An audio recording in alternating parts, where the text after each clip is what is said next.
গাজায় অনাহার নিয়ে সতর্কতা এ সপ্তাহে আরও তীব্র হয়েছে। জাতিসংঘের খাদ্য সহায়তা কর্মসূচি সতর্ক করে বলেছে, ফিলিস্তিনের গাজা উপত্যকায় প্রতি ৩ জনের ১ জন না খেয়ে দিন পার করছেন। বিশ্ব খাদ্য কর্মসূচি WFP এক বিবৃতিতে বলেছে, গাজায় পুষ্টিহীনতা বাড়ছে। ৯০,০০০ নারী ও শিশুর জরুরি চিকিৎসা প্রয়োজন।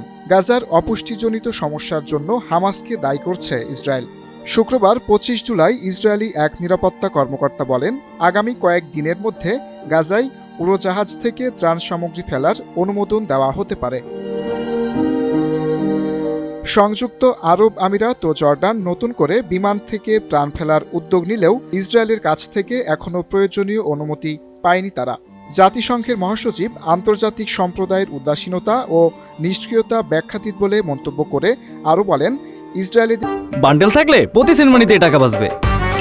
বিকাশ সেনমানি বান্ডেল কিনে জিতুন প্রতি লেনদেনে। এর গুলিতে ১,০০০-এর বেশি ফিলিস্তিনি নিহত হয়েছেন। যুক্তরাষ্ট্র ও ইসরায়েল কাতার থেকে তাদের আলোচনার জন্য পাঠানো দল প্রত্যাহার করে নেওয়ায় যুদ্ধবিরতি ও জিম্মি চুক্তির সম্ভাবনা অনিশ্চিত হয়ে পড়েছে। এদিকে হামাস কোনো চুক্তি করতে চায় না উল্লেখ করে মার্কিন প্রেসিডেন্ট ডোনাল্ড ট্রাম্প বলেন, আমার মনে হয় তারা মরতে চায়।